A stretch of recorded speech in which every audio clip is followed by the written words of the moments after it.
Kapil sir, वैसे एक दिल के बात बोलूं कि शादी और बारिश शुरू में ही अच्छा लगता है, बाद में किच किच होने लगता है।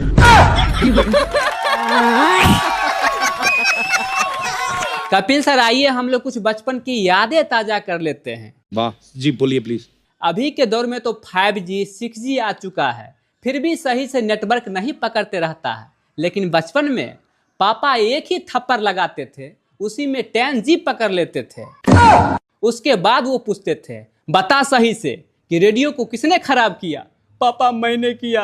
अच्छा, ये बता कि स्कूल क्यों नहीं गया? क्या सही में तुम्हारा पेट दर्द करता था? नहीं पापा, होमवर्क पूरा नहीं किए थे।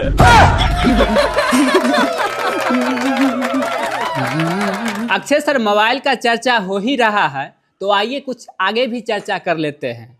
पता है आपको कि मोबाइल आने के बाद हम लोग की जिंदगी में क्या क्या फर्क पड़ा है?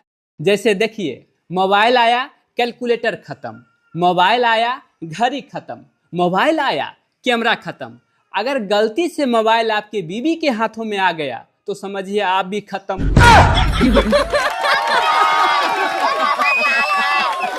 कपिल सर, बीवी के बारे में तो हम लोग मजाक उड़ाते ही रहते हैं। आइए इसके बारे में एक महत्वपूर्ण जोक सुनाता हूँ। हाँ।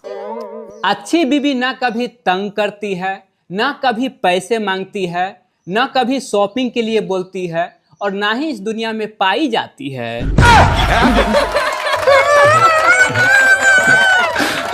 हाँ सर, इसलिए भगवान जी जो बीवी को आपको गले में लटका दिए हैं उसको ढोते रहिए। कपिल सर, अपने यहाँ के लोग ज्यादा झगड़ा झांटी में नहीं पड़ना चाहता है। जेहू देखता है कि माहौल गर्म होने वाला है तो एक डायलॉग मार देता है। डायलॉग ये रहता है कि तू हाथ लगा के दिखाता। जब हाथ लगा देता है तब बोलता है, तूने हाथ कैसे लगाया बे? बात तो सही है। गोविंदा सर, एक चीज पता है, स्वर्ग सब जाना चाहता है पर मरना कोई नहीं चाहता है। एग्जाम में सब टॉप करना चाहता है पर पढ़ना कोई नहीं चाहता है। इसी में एक कार्टून व्यक्ति था, एक साधु बाबा के पास गया इसी काम से। तो साधु बाबा बोला, देखो बेटा, अगर तुमको स्वर्ग जाना है तो माँ की पैर दबा के सो। वो कार्टून व्यक्ति घर आया और अपनी बच्चों की माँ की पैर दबा के सो गया। क्या सोच है रे तेरी, मानना पड़ेगा। कपिल सर, कुछ पतियों को ऐसा लगता है कि अपने पत्नियों को बहुत सारा मार्केट से सामान ला के देंगे तो वो कभी तंग नहीं करेगी और खुश रहेगी हमेशा, लेकिन ऐसा नहीं है सर। आइए एग्जाम्पल से समझते हैं। हाँ। कि अपने पत्नी को 1 लाख का मोबाइल भी ला करके दीजिए, फिर भी न जाने आपके 10,000 के फोन में क्या ढूंढते रहती है।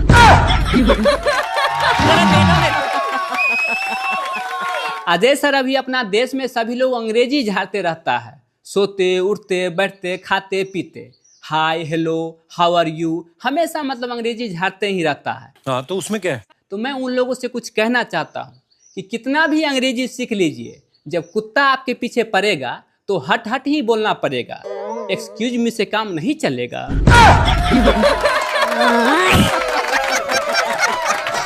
कपिल सर, अभी कुछ देश आपस में लड़ रहे हैं, जैसे इजराइल, ईरान। ऐसा लगता है कि माने तीसरा विश्व युद्ध शुरू हो चुका है।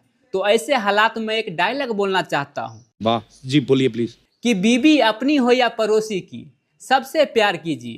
4 दिन का जिंदगी है, क्या अपना पराया देखना। हाँ सर, कब लुढ़क जाएगा कौन पता नहीं। समझ रहे हो ना? शाहरुख सर, डिजिटल दुनिया के स्कूल में पता ही नहीं चलता है कि ज्यादा होशियार टीचर है या स्टूडेंट। एक स्कूल में एक अध्यापक जी बोले कि कौन कौन बेवकूफ है, खड़ा हो जाओ। तो मैं ही अकेला खड़ा हो गया। फिर टीचर बोले, तुम बेवकूफ हो? तो मैं बोला, नहीं सर, आप अकेले खड़े अच्छे नहीं लगते हैं। कपिल सर, एक ही तरह के कारनामे और अलग अलग परिणाम क्यों मिलता है इस दुनिया में? जैसे राम जी धनुष तोड़े, सीता प्यार से आई, कृष्ण भगवान बांसुरी बजाए, राधा दौड़ी आई, और हमने एक सुंदर लड़की को देखकर मार्केट में सीटी बजा दी, पगली पुलिस बुला ली।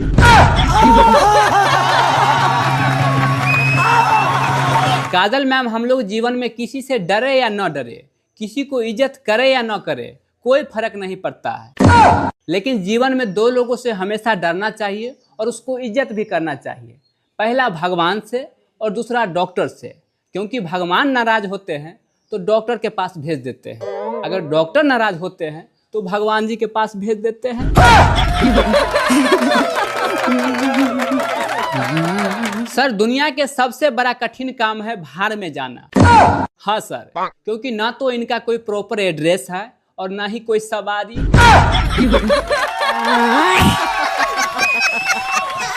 अजय सर, घर के बड़े बेटे को तो मौज ही मौज रहता है, हमेशा हमेशा मानिए कि वो उप मुख्यमंत्री बन के रहता है, लेकिन छोटे बेटा का, घर के छोटे बेटा का जीवन आधा इस चीज में गुजर जाता है, दरवाजा बंद करने में, खोलने में, पानी पिलाने में और आए हुए रिश्तेदार को स्टेशन छोड़ने में। बात तो सही है। कपिल सर, बहुत सारे महिलाएं आई हुई है, सभी को दिल से प्रणाम। मैं आप लोगों से एक प्रश्न पूछना चाहता हूँ कि झूठ बोलने पर हमारी सरकार अगर जीएसटी लगा दे तो सबसे ज्यादा टैक्स कौन भरेगा, पुरुष या महिला?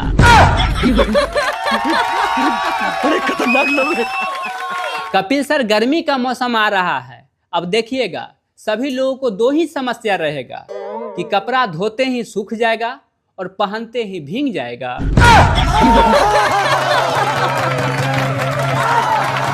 गोविंदा सर, अगर हमारे देश में स्वच्छता का सबसे ज्यादा अगर कोई ध्यान रखता है तो वो हम पुरुष लोग हैं। जैसे कि हम लोग नाई के दुकान जाते हैं बाल कटवाने के लिए, शेविंग बनवाने के लिए, तो वहाँ से आने के बाद हम लोग साबुन शैम्पू से बहुत अच्छी तरीके से नहाते हैं, लेकिन किसी महिला को आप ब्यूटी पार्लर से आने के बाद कभी भी नहाते हुए नहीं देखे होइएगा।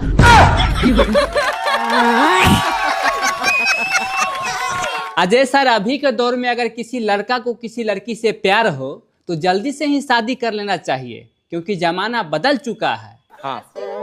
जैसे प्यार होने के बाद 1990 के लड़कियां बोलती थी कि साजन मेरा उस पार है, मिलने को दिल बेकरार है, लेकिन अभी 2026 आ चुका है, अभी प्यार होने के बाद बोलती है लड़कियां कि साजन मेरा उस पार है, जल्दी से आ जाओ वरना दूसरा तैयार है।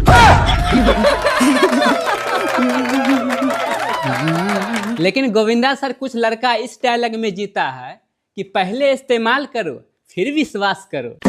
तो मैं उन लोगों से कहना चाहता हूँ कि देखिए भैया, जब तक आप किसी प्रोडक्ट पे विश्वास कीजिएगा यूज करके, तब तक उसका मॉडल बदल गया रहता है।